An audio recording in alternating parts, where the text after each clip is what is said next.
The state of Georgia has always played an important role in American history, specifically African American history. Welcome back to another episode in our Top 5 series, where we highlight notable Black history events in each state. Today, we are looking at the top 5 notable Black history events in Georgia. Number 5, the first.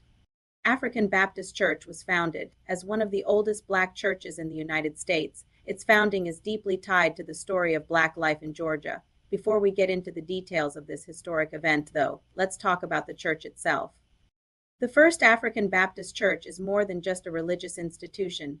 It's a living testament to the resilience, faith, and leadership of African Americans in the face of unimaginable adversity. Founded in 1787, it's not just a part of Savannah's history, but a cornerstone of the city's cultural landscape. This church was not just a place of worship, but a hub for community, education, and activism. For instance, it provided refuge for runaway slaves, harbored those escaping on the Underground Railroad, and even had a school on site. Imagine going to church and also knowing that if you were a runaway slave or someone helping them, the church would also be your safe haven.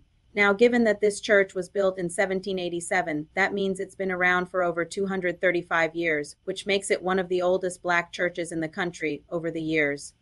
The church has seen a lot of changes and faced many challenges. But through it all, it has remained a symbol of hope and strength for the African American community in Savannah and beyond. The story of this church is deeply intertwined with the history of slavery in America. Enslaved people were prohibited from gathering in large numbers, let alone forming their own religious institutions. Yet the founding of the First African Baptist Church stands as a powerful symbol of their determination to create their own spaces of worship and community in the face of these restrictions. In the years following its founding, the church continued to grow and became known for its powerful preaching and its commitment to social justice. It played a vital role in the fight against slavery and the struggle for civil rights. In the early 19th century, when slavery was still legal, members of the church actively participated in the Underground Railroad, helping enslaved people escape to freedom in the North. During the civil rights movement of the 1950s and 60s, the church was a meeting place for activists who were working to end segregation and discrimination in the South. Even today, the church continues to be a vibrant center of the African American community in Savannah, offering a place of worship, fellowship, and service to those who attend.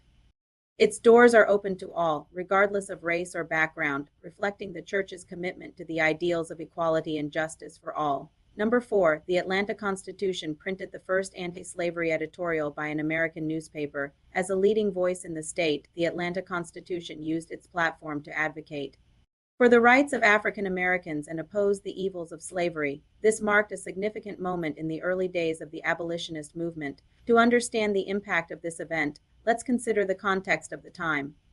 The United States was a nation divided over the morality and legality of slavery. While the southern states heavily relied on enslaved labor for their economies, the northern states increasingly saw slavery as a moral abomination. The Atlanta Constitution, despite being based in the pro-slavery South, took a bold stand against this inhumane practice. By printing this editorial, the paper aligned itself with the growing abolitionist movement, which sought to end slavery in the United States. The editorial itself was likely the result of impassioned debates and discussions among the paper's staff and contributors. It probably came after careful consideration of the moral implications of slavery and the role the media could play in shaping public opinion. The timing of the editorial, appearing as it did before the outbreak of the Civil War, suggests that the paper's editors were acutely aware of the growing tensions over slavery. They understood that the nation was on the verge of a major conflict and that the issue of slavery would be at the forefront of those tensions. By speaking out against slavery, the Atlanta Constitution risked alienating many of its Southern readers who likely held pro-slavery views. Nevertheless, the paper stood firm in its belief that slavery was morally reprehensible and should be abolished. The decision to print the editorial was a courageous act of defiance against the status quo. It demonstrated that even in the face of societal pressure and potential backlash, one could stand up for what is right. The significance of this event lies not only in the fact that it was the first of its kind, but also in the impact it may have had on the national conversation around slavery. At a time when the nation was deeply divided over the issue, the Atlanta Constitution provided a platform for those who opposed slavery and helped to give voice to the growing abolitionist movement. Number 3, the Slocum Grant House was built. This house is more than just bricks and mortar. it is a tangible link to the lives of two prominent African American families during a pivotal period in American history. Built in 1872, it offers a glimpse into the realities of Black life in post-slavery America. These two families, the Slocums and the Grants, were far from ordinary. Their stories are tales of perseverance, achievement, and the struggle for equality in a society still grappling with the legacy of slavery. The Slocum family, formerly enslaved people, achieved remarkable success in business and real estate, amassing wealth and prominence in the Black community. Meanwhile, the Grant family, with roots in both slavery and freedom, navigated the complexities of a changing society while striving for a better life. These two families, though different in their backgrounds, were united by the challenges and triumphs that defined their lived experiences in post-slavery America. The house itself, a testament to their achievements, stands as a symbol of the aspirations and struggles of African Americans during this era. To truly appreciate the significance of this house, it's essential to consider the historical context in which it was built. The year 1872, just 14 years after the end of the Civil War, was a time of profound change and upheaval in the American South. The region was still coming to terms with the legacy of slavery, and the newly freed African Americans were facing a future filled with both promise and peril. The Slocum Grant House offers a window into this world, allowing us to see how African Americans were shaping their communities and forging new paths to freedom and prosperity. This house didn't just serve as a residence for the two families. It was a hub of social and community life. It probably hosted gatherings that brought together prominent figures from various walks of life, creating a space for dialogue, exchange, and the advancement of civil rights. It likely served as a beacon of hope and progress for the African American community.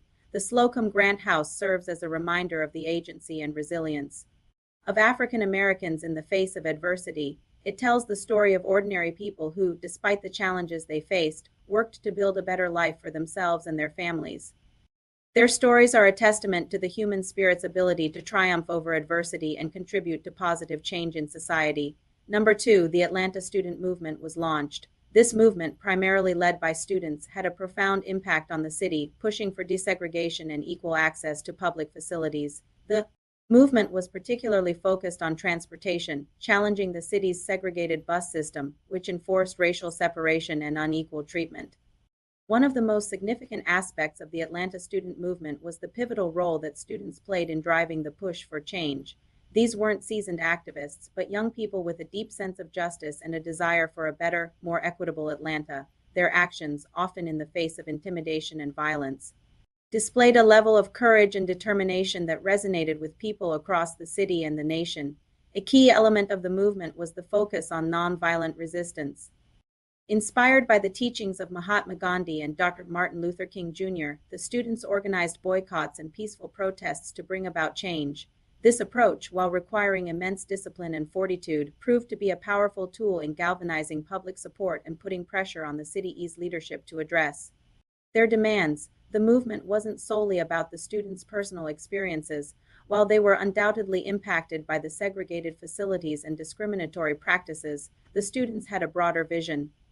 They wanted a desegregated Atlanta, one that would be a model of racial equality for the rest of the nation.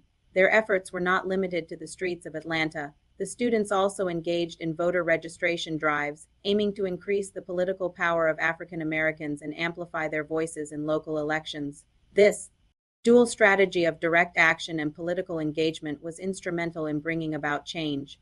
The movement didn't occur in a vacuum. There were, of course, other groups and individuals who were also fighting for civil rights and desegregation.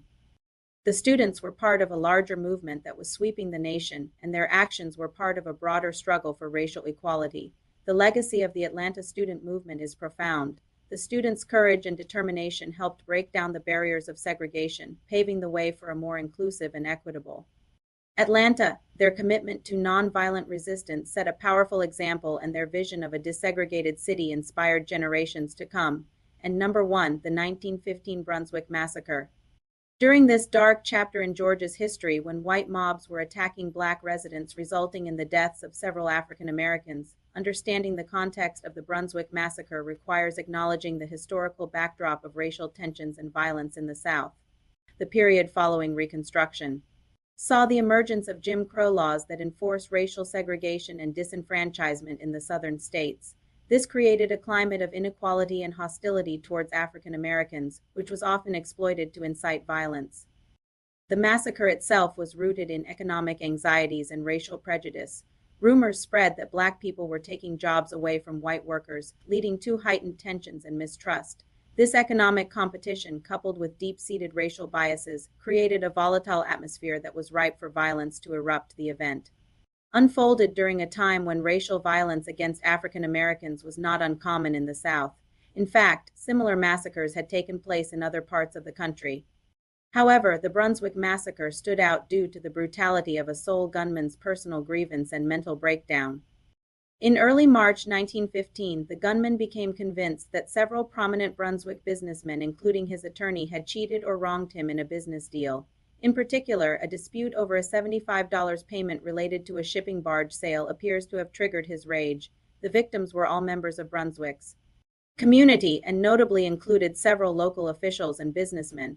Almost 40 victims were injured, and 7 victims succumbed to those injuries. Thank you for watching. What are your thoughts on the events that took place in Georgia? Be sure to leave a comment down below. Be sure to like and subscribe so you don't miss any future episodes. And as always, thank you for watching.